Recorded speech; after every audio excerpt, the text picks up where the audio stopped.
ओम शांति। ये बाबा की अव्यक्त वाणी है 23 की। हेडिंग है सर्व प्राप्ति संपन्न आत्मा की निशानी संतुष्टता और प्रसन्नता। आज सर्व प्राप्तियां कराने वाले बाप दादा अपने चारों ओर के प्राप्ति संपन्न बच्चों को देख रहे हैं। सर्व प्राप्तियों के दाता संपन्न और संपूर्ण बाप के बच्चे हैं। तो हर एक बच्चे को बाप ने सर्व प्राप्तियों का वर्षा दिया है। ऐसे नहीं किसको 10 दिया हो, किसको 20 दिया हो, सभी बच्चों को सर्व प्राप्तियों का अधिकार दिया है। सभी बच्चे फूल वर्षे के अधिकारी हैं। तो बाप दादा देख रहे हैं कि हर एक अधिकारी बच्चों ने अपने में प्राप्तियों का अधिकार कितना प्राप्त किया है। बाप ने सर्व दिया है। बाप को सर्वशक्तिवान व संपन्न सागर कहते हैं। लेकिन बच्चों ने उन प्राप्तियों को कहाँ तक अपना बनाया है। बाप का दिया हुआ वर्षा जब अपना बना लेते हैं तो जितना अपना बनाते हैं उतना नशा और खुशी रहती है। मेरा खजाना है, दिया बाप ने, लेकिन अपने में धारण कर अपना बना लिया तो क्या देखा कि अपना बनाने में नंबरवार हो गए हैं।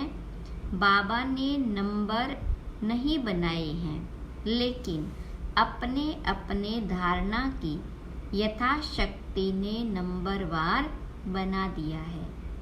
संपूर्ण अधिकार व सर्व प्राप्तियों से संपन्न आत्मा जो सदा अमृत वेले से रात तक प्राप्तियों के नशे व अनुभव में रहती है, उनकी निशानी क्या होगी।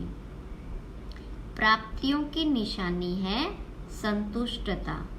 वो सदा संतुष्ट मणि बन दूसरों को भी संतुष्टता की झलक का वाइब्रेशन फैलाते रहते हैं। उनका चेहरा सदा प्रसन्नचित दिखाई देगा। प्रसन्नचित अर्थात सर्व प्रसन्नचित से न्यारा। कोई प्रश्न नहीं होगा, प्रसन्न होगा। क्यों, क्या, कैसे, यह सब समाप्त। तो ऐसे प्रसन्नचित बने हो कि अभी भी कोई कोई को कोई प्रश्न उठता है कि ये क्या है, ये क्यों है, ये कैसे होगा, कब होगा। ये प्रश्न चाहे मन में चाहे दूसरों से उठता है। प्रसन्नचित्त हो या प्रसन्नचित्त हो, या कभी प्रसन्नचित्त कभी प्रसन्नचित्त। क्या है, वैसे गायन है अप्राप्त नहीं कोई वस्तु ब्राह्मणों के खजाने में। ये किसका, किन ब्राह्मणों का गायन है, आपका है या दूसरे आने वाले हैं। आप ही हो। तो जब कोई अप्राप्ति होती है ना, अप्राप्ति असंतुष्टता का कारण है।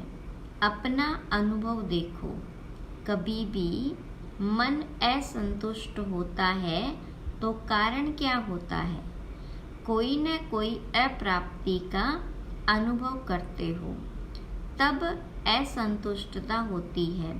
गायन तो है अप्राप्त नहीं कोई वस्तु। ये अब का गायन है या विनाश के समय का। विनाश के समय संपन्न हो जाएंगे कि अभी होना है। जो समझते हैं कि हम सदा प्रसन्नचित रहते, कभी भी किसी भी बात में, चाहे अपने संबंध में चाहे दूसरों के संबंध में भी प्रश्न नहीं उठता, सदा संतुष्ट रहते हैं। ऐसी संतुष्ट आत्माएं कितनी होंगी? बहुत है। अच्छा है। जो समझते हैं सदा प्रसन्न रहते हैं, चाहे माया कितना भी हिलाए। लेकिन हम नहीं हिलते, माया को हिला देते हैं। माया नमस्कार करती है, हम अंगद हैं। माया हार जाती है, लेकिन हम विजयी हैं। जो ऐसे है वो हाथ उठाओ। सदा शब्द याद रखना, कभी कभी वाले नहीं, बहुत थोड़े हैं। कोटों में कोई है। क्वेश्चन मार्क उठता तो है ना।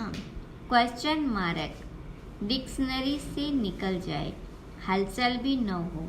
कंप्यूटर चलाते हो तो उसमें आता है ना। आपके बुद्धि रूपी कंप्यूटर में सदा फुल स्टॉप की मात्रा आए। क्वेश्चन मार्क आश्चर्य की मात्रा खत्म। इसको कहा जाता है सदा प्रसन्नचित्त। ऐसा प्रसन्नचित्त औरों का भी क्वेश्चन मार्क खत्म कर देता है। नहीं तो स्वयं में अगर क्वेश्चन मार्क है तो कोई भी बात सुनेंगे, देखेंगे, कहेंगे हाँ ये तो होना नहीं चाहिए, लेकिन होता है। मैं भी समझती हूँ होना नहीं चाहिए, मिक्स हो जाएंगे।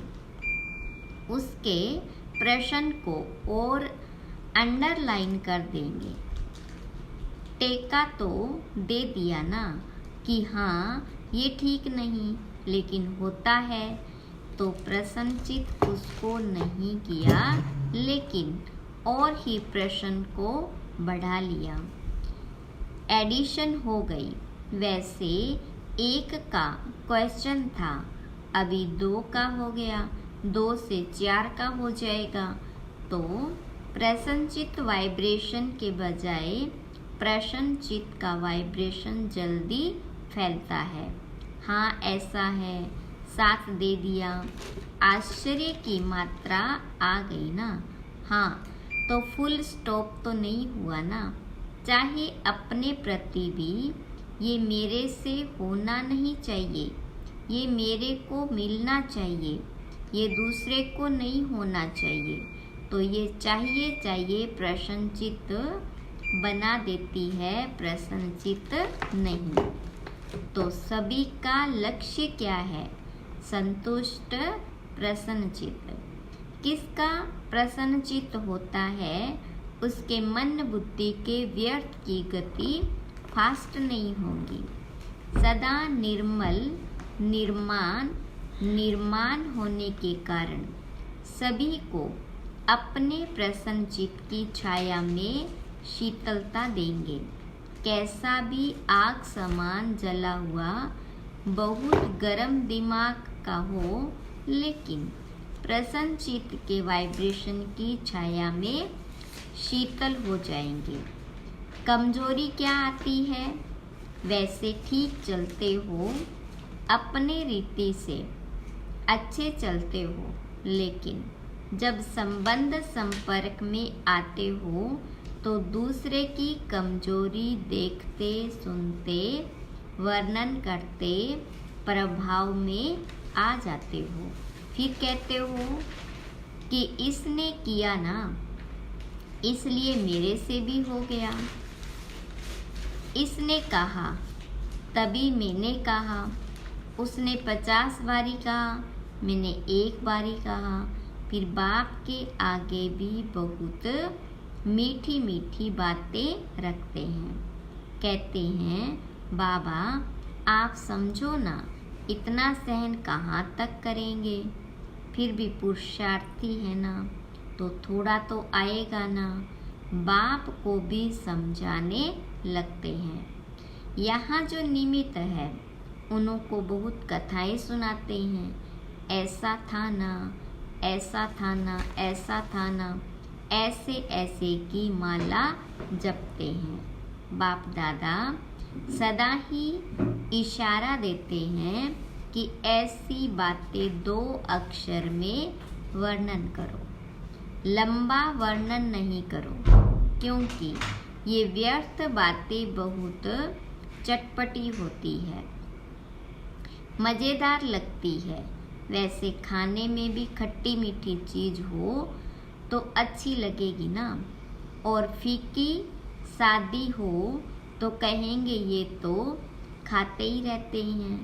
तो व्यर्थ बातें, व्यर्थ चिंतन, सुनना, बोलना और करना, इसमें चलते चलते इंटरेस्ट बढ़ जाता है। फिर सोचते हैं मैं तो नहीं चाहती थी, लेकिन उसने सुनाया ना, तो मैंने कहा कि अच्छा उसका सुन ले, दिल खाली कर दे। उसकी तो दिल खाली हुई और आपके दिल भर ली।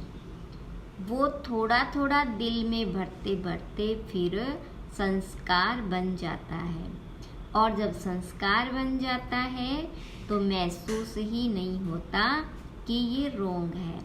ये व्यर्थ संस्कार बुद्धि के निर्णय को खत्म कर देता है। इसलिए सबसे सहज, सदा संतुष्ट रहने की विधि है सदा अपने सामने कोई न कोई विशेष प्राप्ति को रखो, क्योंकि प्राप्ति भूलती नहीं है, ज्ञान की पॉइंट्स भूल जाती है, लेकिन कोई भी प्राप्ति भूलती नहीं है। बाबा से क्या क्या मिला, कितना मिला है, वैरायटी पसंद आती है ना, एक जैसा पसंद नहीं होता। तो आप अपने प्राप्तियों को देखो। ज्ञान के खजाने की प्राप्ति कितनी है, योग से शक्तियों की प्राप्ति कितनी है, दिव्य गुणों की प्राप्तियां कितनी हैं, प्रैक्टिकल नशे में, खुशी में रहने की प्राप्तियां कितनी हैं। बहुत लिस्ट है ना। पहले भी सुनाया था कि कभी कोई गुण की प्राप्ति को सामने रखते हुए संतुष्ट रहो, क्योंकि एक गुण भी अपनाया तो जैसे विकारों का आपस में बहुत गहरा संबंध है। अगर बाहर के रूप में इमर्ज रीति से क्रोध है, लेकिन आंतरिक चेक करो तो क्रोध के साथ लोभ, अहंकार होता ही है। ये सब आपस में साथी है। कोई इमर्ज रूप में होते हैं, कोई मर्ज रूप में होते हैं। तो गुण भी जो है उनों का भी आपस में संबंध है। इमर्ज एक गुण को रखो, लेकिन दूसरे गुण भी उनके साथ ही मर्ज रूप में होते हैं। तो रोज कोई न कोई प्राप्ति स्वरूप का अनुभव अवश्य करो। अगर प्राप्ति इमर्ज रूप में होगी तो प्राप्ति के आगे अप्राप्ति खत्म हो जाएगी और सदा संतुष्ट रहेंगे। वैसे भी देखो, दुनिया में भी मुख्य प्राप्ति सभी क्या चाहते हैं? हर एक चाहता है कि अपना नाम अच्छा हो, दूसरा मान और तीसरा शान। नाम, मान, शान ये प्राप्त करना चाहते हैं। आप भी क्या चाहते हो? आप भी तो यही चाहते हो ना, हद का नहीं, बेहद का। तो दुनिया वाले तो हद के नाम के पिछाड़ी दौड़ते हैं, और आपका नाम विश्व में जितना ऊंचा है उतना और किसका है?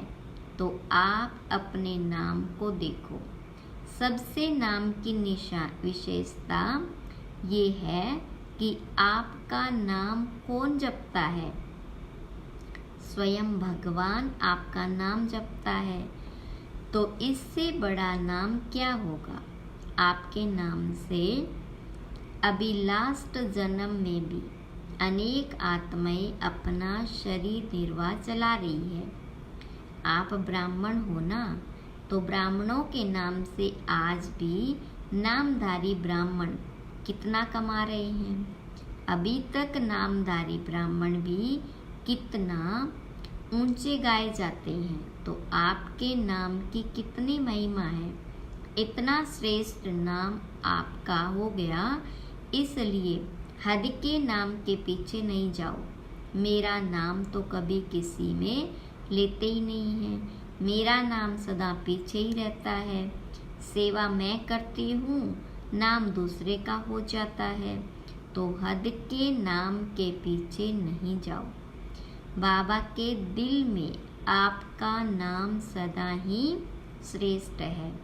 जब बाबा के दिल में नाम हो गया तो कोई सेवा में या कोई प्रोग्राम में या कोई भी बातों में आपका नाम नहीं भी आया तो क्या हर्जा, बाबा के पास तो है ना।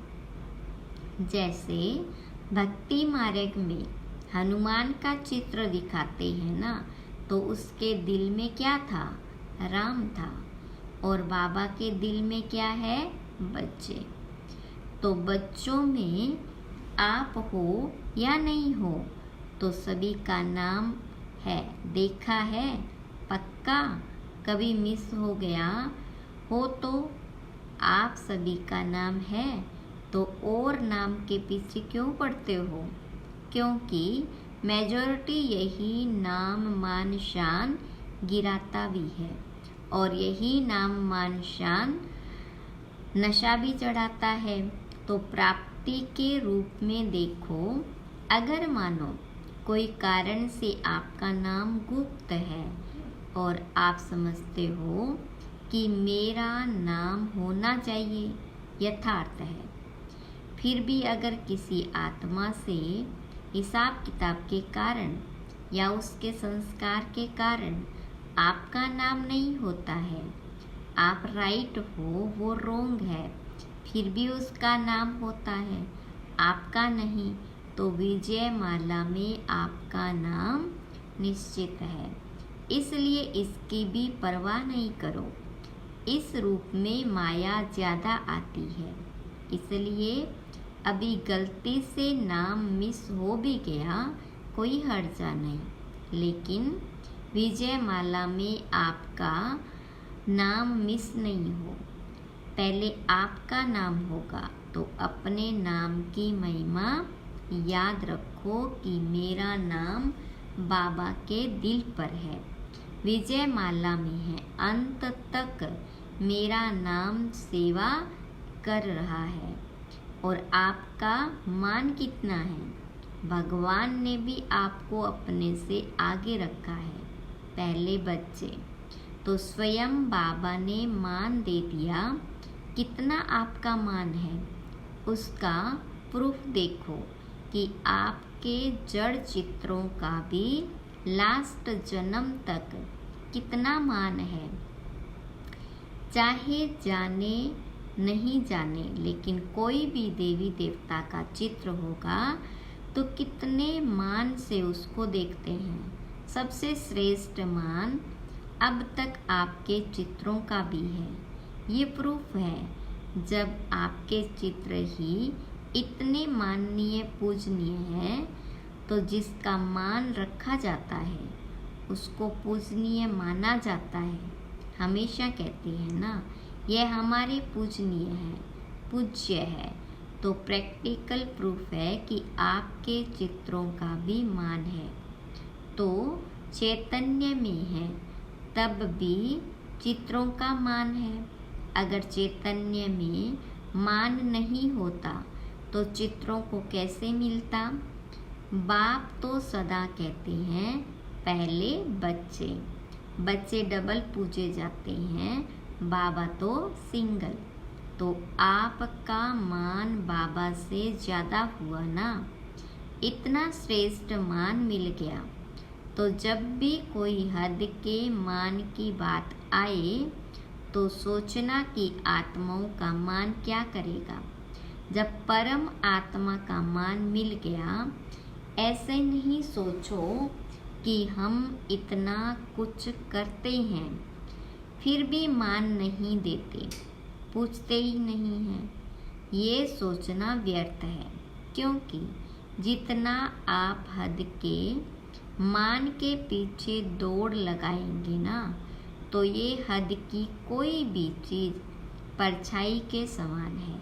परछाई के पीछे पड़ने से कभी परछाई मिलती है कि और आगे बढ़ती जाती है। तो ये हद का मान, हद का नाम, ये परछाई है। ये माया के धूप में दिखाई देती है लेकिन है कुछ भी नहीं। तो नाम भी आपको मिल गया, मान भी आपको मिला हुआ है। और शान कितना है, अपने एक एक शान को याद करो। और किसने शान में बिठाया? बाबा ने बिठाया। बाबा के दिल तख्त नशीन है। सबसे बड़े ते बड़ी शान राज्य पद है ना। तो आपको तख्त ताज मिल गया ना, जो परम आत्मा के तख्त नशीन है। इससे बड़ी शान क्या है? कभी कभी निर्णय करने में एक छोटी सी गलती कर देते हो। जो रियल शान है, रूहानी शान है, वो कभी भी अभिमान की फीलिंग नहीं देगा। तो कभी कभी क्या करते हो, होता अभिमान है लेकिन समझते हो कि ये शान तो अपना रखना चाहिए, इतना शान तो रखना चाहिए ना। शान में रहना अच्छा होता है लेकिन शान है या अभिमान है, उसको अच्छी तरह से चेक करो। कभी कभी अभिमान को शान समझ लेते हैं और फिर निर्माण नहीं होते। आप अपने शान को रियल समझते हो लेकिन दूसरे समझते हैं कि ये अभिमान है, तो थोड़ा भी कुछ कह देंगे तो आपको अपमान लगेगा। अभिमान वाले को अपमान बहुत जल्दी फील होगा। थोड़ा भी किसने हंसी में भी कुछ कह दिया तो अपमान लगेगा। ये अभिमान की निशानी है। सोचेंगे नहीं, मैं तो ऐसा हूँ नहीं, ऐसे थोड़े ही कहना चाहिए। तो निर्णय ठीक करो।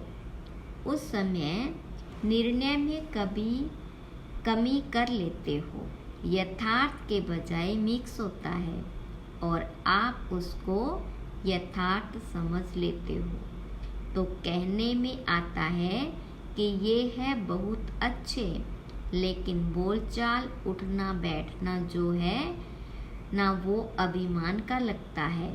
ये भी किसी ने कहा तो अपमान की फीलिंग आ जाएगी। तो स्वमान और अभिमान के अंतर को भी चेक करो। स्वमान कितना बड़ा है, शान कितनी बड़ी है। उस बेहद के नाम, मान और शान को सदा इमर्ज रखो। मर्ज नहीं, इमर्ज करो।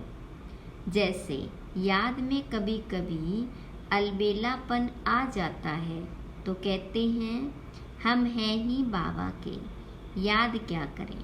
लेकिन इमर्ज संकल्प से प्राप्ति का अनुभव होता है। ऐसे ही हर धारणा में अलर्ट रहो, अलबेले नहीं बनो, क्योंकि समय समीप आ रहा है। और समय समीप क्या सूचना दे रहा है? समान बनो, संपन्न बनो। तो समय की चैलेंज को देखो और सर्व प्राप्तियों से संपन्न बनो। अच्छा, चारों ओर के सदा सर्व प्राप्ति स्वरूप आत्माएं, सदा संतुष्ट, सदा प्रसन्नचित रहने वाली श्रेष्ठ आत्माएं, सदा स्वयं को श्रेष्ठ नाम, मान, शान के अधिकारी अनुभव करने वाली समीप आत्माएं, सदा सर्व को संतुष्टता के वाइब्रेशन की लाइट माइट देने वाले प्रसन्न चित्त आत्माओं को बाप दादा का याद, प्यार और नमस्ते। रूहानी बच्चों की रूहानी बाप दादा को याद, प्यार, गुड मॉर्निंग, नमस्ते। वरदान: हर सेकंड स्वयं को भरपूर अनुभव कर सदा सेफ रहने वाले स्मृति सो समर्थ स्वरूप भव। विस्तार है, बाप दादा द्वारा संगम युग पर जो भी खजाने मिले हैं उनसे स्वयं को सदा भरपूर रखो। जितना भरपूर उतना हलचल नहीं। भरपूर चीज में दूसरी कोई चीज आ नहीं सकती। ऐसे नहीं कह सकते कि सहन शक्ति व शांति की शक्ति नहीं है। थोड़ा क्रोध या आवेश आ जाता है। कोई दुश्मन जबरदस्ती तब आता है जब अलबेलापन है या डबल लोक नहीं है। याद और सेवा का डबल लोक लगा दो। स्मृति स्वरूप रहो तो समर्थ बन सदा ही सेफ रहेंगे। स्लोगन है, विश्व का नव निर्माण करने के लिए अपनी स्थिति निर्माण चित बनाओ। ओम शांति।